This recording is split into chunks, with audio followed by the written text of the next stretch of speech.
Hello friend, welcome you all to Polity Simplified series of Gnandeep Academy. आजचा article आहे article number 29. Article 29 आणि 30 कशाबद्दल आहे? Article 29 आणि 30 आहे कल्चरल अँड एज्युकेशनल राईट्स, सांस्कृतिक आणि शैक्षणिक हक्क, कल्चरल अँड एज्युकेशनल राईट्स. आता या ठिकाणी बेसिकली काय सांगण्यात येतं खूपदा पुस्तकांमध्ये की आर्टिकल 29 आणि 30 हे राईट्स ऑफ मायनॉरिटीज बद्दल आहे, अल्पसंख्याकांच्या हक्काबद्दल आहे. पण बेसिकली तसं नाहीये. आर्टिकल 30 स्पेसिफिकली मायनॉरिटीजच्या हक्काबद्दल आहे.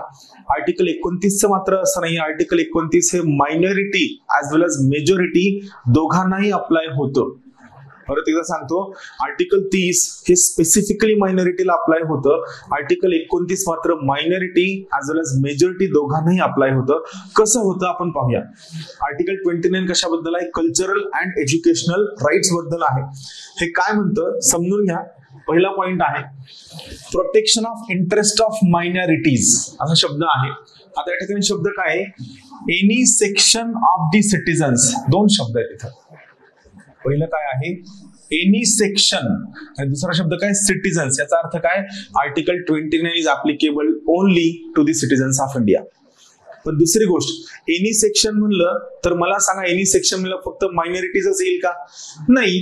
एनी सेक्शन मध्ये मायनॉरिटी सुद्धा येऊ शकतं किंवा मेजॉरिटी सुद्धा येऊ शकतं. So article 29 is applicable to minority as well as majority. मग any section of citizens residing in the territory of India, जे भारतामध्ये राहतात, or any part thereof having, म्हणजे भारतात राहतात, कोणत्याही भागात राहतात आणि या व्यक्तीने हॅव्हिंग अ डिस्टिंक्ट लँग्वेज, विशिष्ट भाषा आहे, स्क्रिप्ट, लिपी, कल्चर, संस्कृती of its own shall have the right to conserve the same. भारतीय भूक्षेत्राच्या कोणत्याही भागात राहणाऱ्या कोणत्याही सेक्शन ऑफ सिटीजन्स, नागरिकांच्या कोणत्याही गटाला स्वतःची भाषा, स्वतःची संस्कृती व स्वतःची स्क्रिप्ट जपण्याचा, कन्झर्व करण्याचा पूर्ण अधिकार आहे आणि हा यांचा फंडामेंटल राईट आहे. राहील लक्षात. मी एक एक पॉइंट समजावून सांगतो, तो स्ट्रक्चर समजून घ्या जे महत्वाचं आहे. आर्टिकल 29 मधला दुसरा क्लॉज काय म्हणतो पाहूया. लक्ष देऊन पहा. हा काय म्हणतो पहा.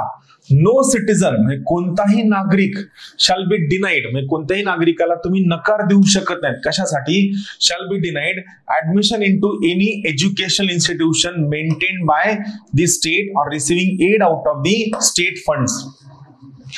कोणत्याही नागरिकाला तुम्ही अशा शैक्षणिक संस्थांमध्ये प्रवेश नाकारू शकत नाहीत ज्या शैक्षणिक संस्थेला मेंटेनन्स सरकार करतं किंवा ज्याला मदत सरकारी फंडामधनं मिळते. कोणत्या ग्राउंडवरती? On the grounds of religion, race, caste, language or any of them. म्हणजे 1, 2, 3, 4 या 4 कारणांवरनं तुम्ही कोणत्याही नागरिकाला एखाद्या इन्स्टिट्यूशन मध्ये, ज्या इन्स्टिट्यूशनला मदत सरकारी फंडामधनं मिळते किंवा ज्या इन्स्टिट्यूशनचं मेंटेनन्सच, जी संस्था चालवलीच जाते सरकारी फंडामधनं, या ठिकाणी तुम्ही प्रवेश, ऍडमिशन नाकारू शकत नाही. No citizen shall be denied admission into any such institution. Thank you.